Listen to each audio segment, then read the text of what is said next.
Hey, what's up guys? Han here. I'm going to take you through kind of a fun project today. We have a four-wheel disc brake job on this sweet little ride, a 2010 Buick LaCrosse CXL.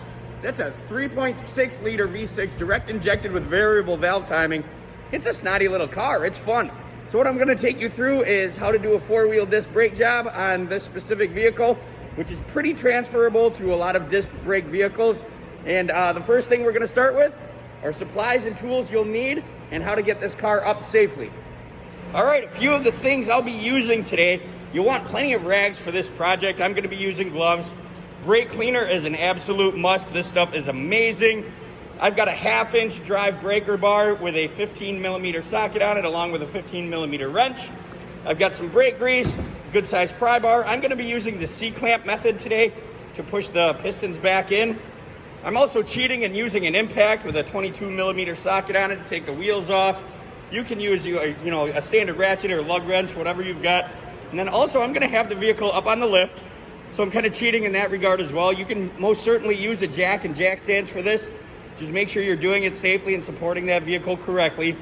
Also, I've got a fan because it's hot as sin in here today. Like I said, I'm going to be raising this sucker up using the lift, and I'm going to get it to a nice height where I can sit in a rolly chair and go around it. If you're using jacks and jack stands, make sure you get blocks behind the rear wheels.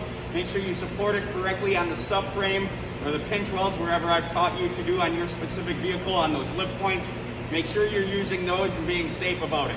Also wear eye protection with this, especially if you're using any pry bars or impacts, anything like that. And just as a side note, a lot of you have these glasses fogging up because we're wearing masks.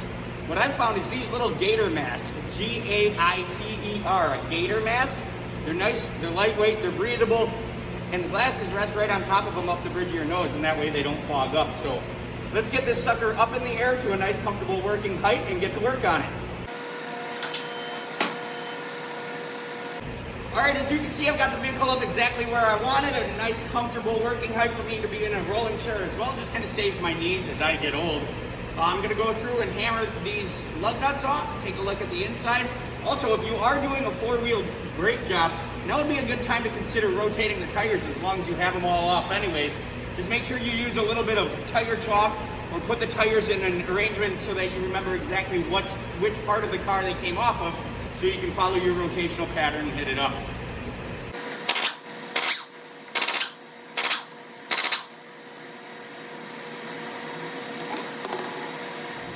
Now that we've got the tire itself off, we have the rotor, the caliper, and the pads exposed. I'll teach you how to inspect brake pads. As we come and take a look at the outside of this driver's side front, right in here is the brake pad. And it actually kind of looks like there's quite a bit remaining on that, in about that medium range of pad life left. However, if we go right to the back on the inside pad and we take a look at down here, I'm going to do my best to get the video to show it, but it's not always the easiest to say. We'll come through this vent and look right here at this part of the pad. We can see the piston right here. There's significantly less pad right in here. And what that likely means is because this whole assembly floats back and forth right here. This is called a floating caliper, and it's supposed to float on these pins. Well, if the inside is worn much more than the outside, then the caliper probably isn't floating very well on those pins. So we're going to take all of this off, take a look at these pins as well, make sure we get those nice and cleaned and greased up, and then change both of the pads out on this front brake assembly. A couple of other things to mention quickly before we start disassembling this. Number one, this is a 10-year-old car in Wisconsin, so usually these are just covered and caked in rust, but this actually doesn't look too bad. It's definitely well cared for. Right up here and here are the first two bolts that I'm going to be removing. Because it is Wisconsin, I did go ahead and hit those with some PB Blaster Quick just to make sure they come out nice and easily. Make sure this little cap, this rubber cap, stays on. Okay, this is called the bleeder cap for the bleeder screw. And if this comes off or is missing, take care of that right away, because that stops rust from getting into this bleeder. And then one other thing I noticed, because I know we'll be taking these rotors off as well, this little screw here is a retaining screw. It holds the rotor onto the hub, and it looks like it's backed itself out. So we'll want to make note of that before we go any further. Now we can go ahead and pop those caliper bolts off and take that caliper itself out. I apologize for all the wind and noise and stuff, but without this fan, I'd be dying. It's about 90 degrees in here, so this fan is saving my life. Let's pull the bolts.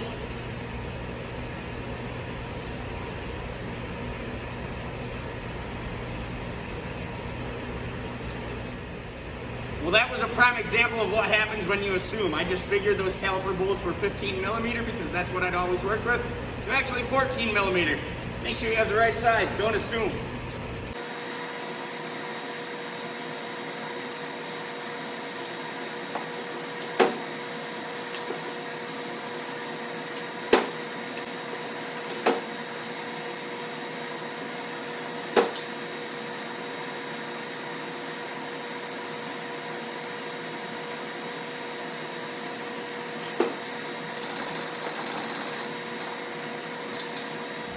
One critical thing I forgot to mention. Now, for the record, I am almost never a fan of crescent wrenches. I think they strip too many bolts. However, on the back side of these caliper bolts, right here is the caliper head that we've been trying to work on.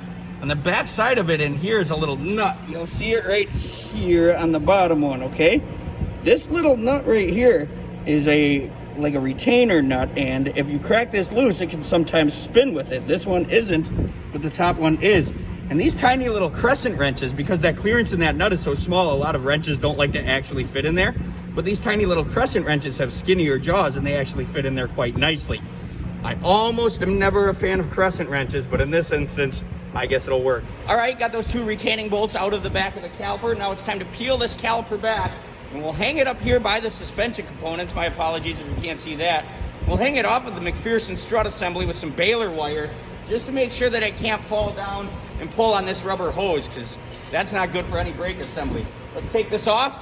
We'll get the light out of the way, take the caliper itself off, and then hang it up from the McPherson strut, and away we go.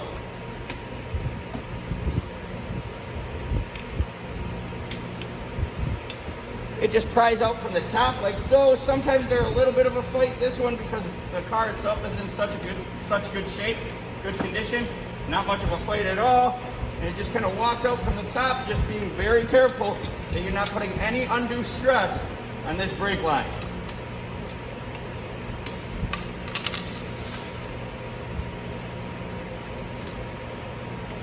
There we have it. Your caliper itself is off. Here's the piston that we're going to retract in a little bit with the C-clamp. Let's hang this up out of the way and get to work.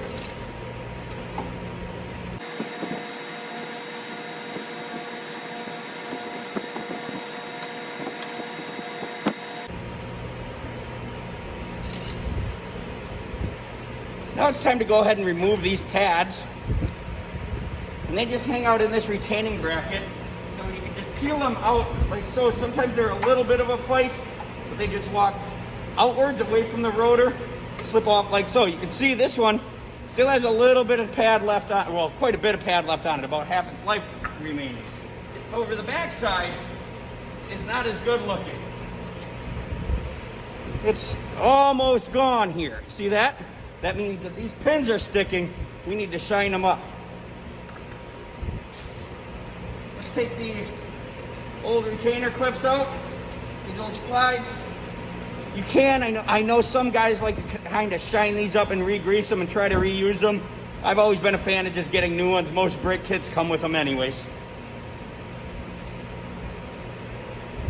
And to take the slides out, just carefully walk them out. That's what a slide pin looks like. It has a rubber boot that sits over it. You can see this one has a good amount of grease on it, but there's some gunk on it and such, so we're going to clean this one up. And the bottom one, carefully remove it from the boot. You should feel a little pop when it comes out of the boot.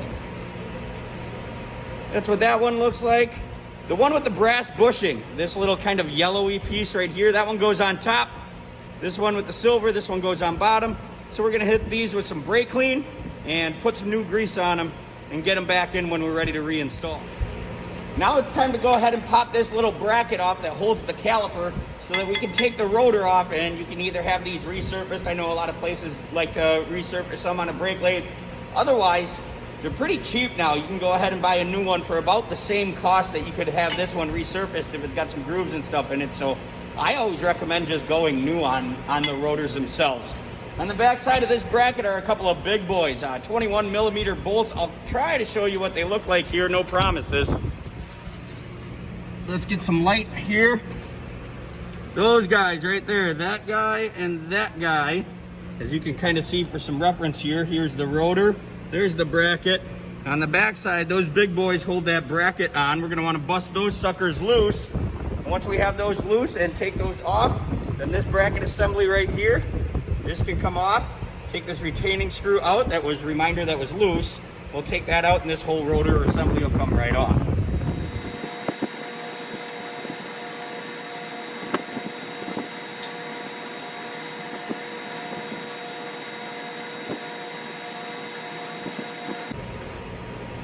Big boy.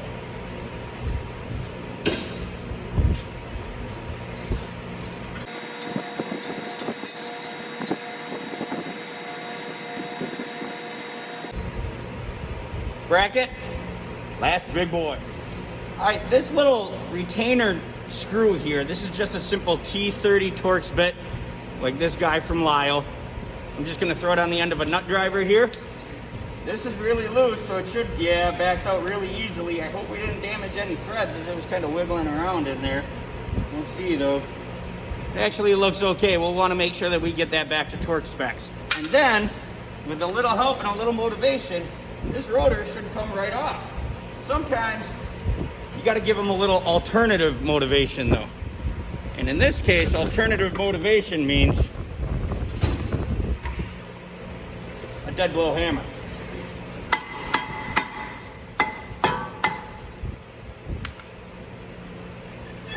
Voila! It's off.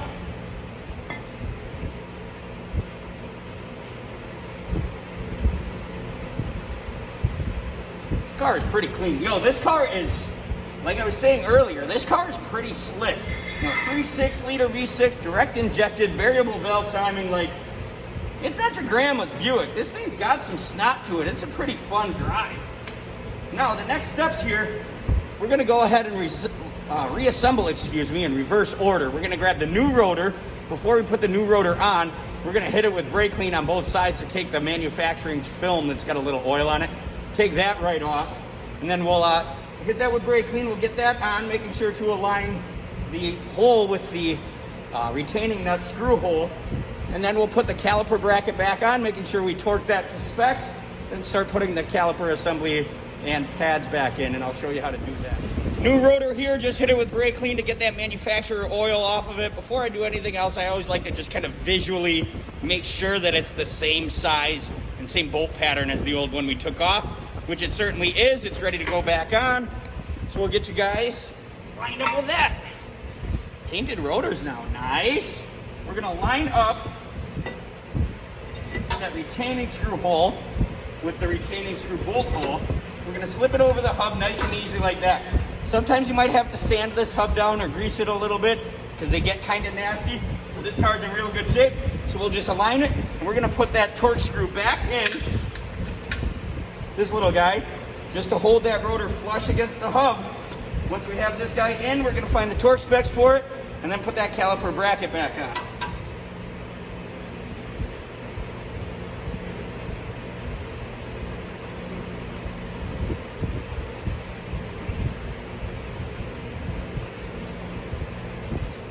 All right, it's torque down time. All data says that little guy goes to 5.1 foot-pounds, so we'll use the little torque wrench on that. And then the big boys on the back go to 111 foot-pounds, so we'll use the big boy in just a second. Get that aligned. Right there. We're good to go. Remember to always unwind your torque wrenches so we don't lose those springs. Now the big dogs. Let's get these things torqued. We are set up.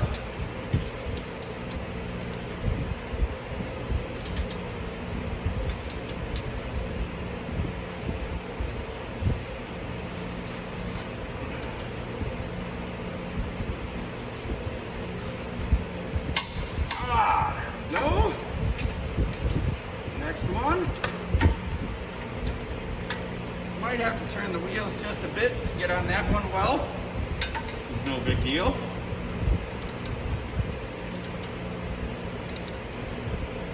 I could have tightened this one a little better before I actually put the torque wrench on. It would have saved me a little time. But such is life. It's the summer. What do I have to do anyways?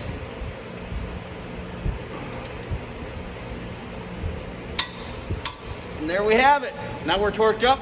Time to get the caliper bolts back in, those slides back in, get them all cleaned up, greased up, ready to go, to throw the new pads in. Now, knowing how just vitally important it is to keep these things clean, these caliper slide pins, this is the step where I usually throw on just some vinyl gloves and grab a clean tube of brake grease. I want to make sure that any of the junk that I got on my hands previously doesn't have an opportunity to get to these sliding calipers. Now we'll just put a little bit of the brake grease, all around this one. Reminder, this one with the yellowing and the bevels on it, this one goes on the top. This one with that little plastic bushing on the bottom, that one goes to the bottom. Get this brake grease in there. And I like to just kind of slide the pins around each other, just kind of make sure that that grease gets everywhere on the two pins, like so. Nice and clean. And then I go ahead and reinsert these into the rubber boot. Some guys on the back of the rubber boot, they like to throw some brake clean in there to kind of clean out that cylinder, and I get the thought process. But brake clean is kind of tough on rubbers, and I don't want to get that rubber boot all, messed up with brake clean and stuff like that. So I threw a paper towel on the end of the tiny flathead screwdriver and just kind of swabbed out in there, as opposed to using brake clean. Up to you. We'll push these pins all the way in, and then make sure that that boot kind of pops over the little lip on the end of the pins. And we're in on both of these. Once they're in, make sure they kind of slide easily. Push them in, let them push themselves out, that sort of stuff. Just make sure that they're going to slide nicely so that when that brake is applied, both pads have even wear. Otherwise, you're going to be at this again in another 20,000 miles or so because the inside pad is so worn. Time to push this piston back into the caliper. We want to push it all the way until this piece is flush with this caliper housing. This piston is flush with the housing, otherwise the new pads won't be able to fit in. Okay? Before you do this step, what I have done is up in the engine bay, if you want to stand with me, see that little reservoir over there with the yellow cap? That's the brake fluid reservoir, okay? I've loosened that cap because when we start pushing fluid back in, if we push too much through or the reservoir is a little bit over full, we want it to have the ability to weep out. And then all underneath there, I don't know if you can see it or not, I've lined it with some shop rags so that if it does weep out, which is fine, the rags will catch it because remember, brake fluid is nasty stuff. We don't want to get it on any paint or anything like that. Now,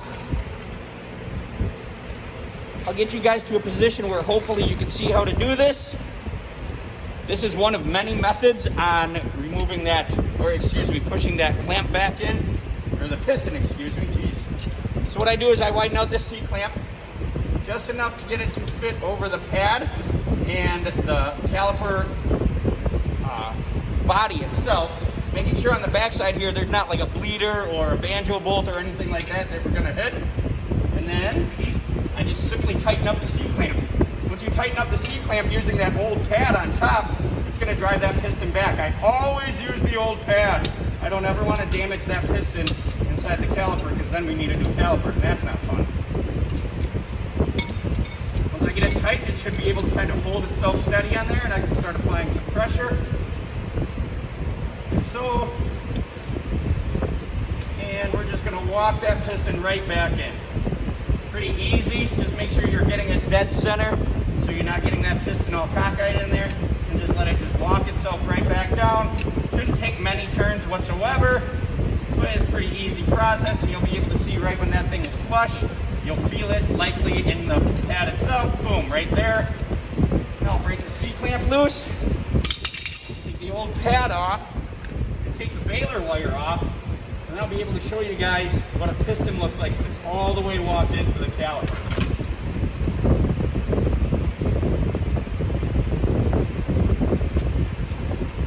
It should look just like this, okay? Nice and flush with it.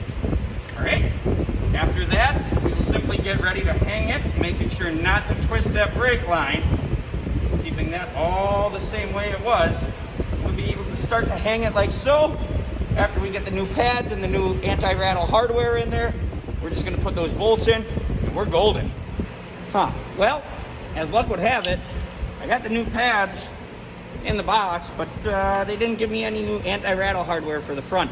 So I'm actually going to go ahead and take the old anti-rattle stuff, shine this up, and get it all ready to install. Sweet. I've got those slides all shined up. Got them reinstalled right on the bottom here. I usually like to put just a little dab of grease on that, just to kind of help the pads themselves move around when they have to float. So I go ahead and install the pads next. This goes right here and right here. Sometimes you got to work around a squealer. Possibly on this one, the squealer goes in the rear. The old pads didn't have a squealer.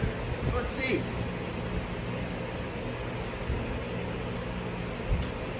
Well, what do you know? The squealer must go in the rear, otherwise it hits this bracket. So what I found, anyways, with this design pad is the squealer goes in the rear. Kind of weird. Is what it is.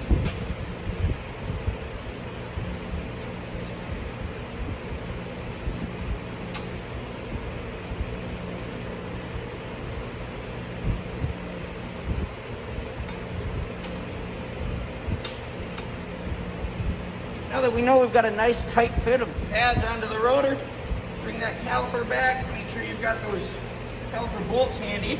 You'll have to push the slide pins in a bit, usually, to get the caliper to line back up. Then you grab your caliper bolts. With it lined up, you simply reassemble. When we go to torque these, remember to get that crescent wrench back and lock this little spinning nut on the slide pin itself.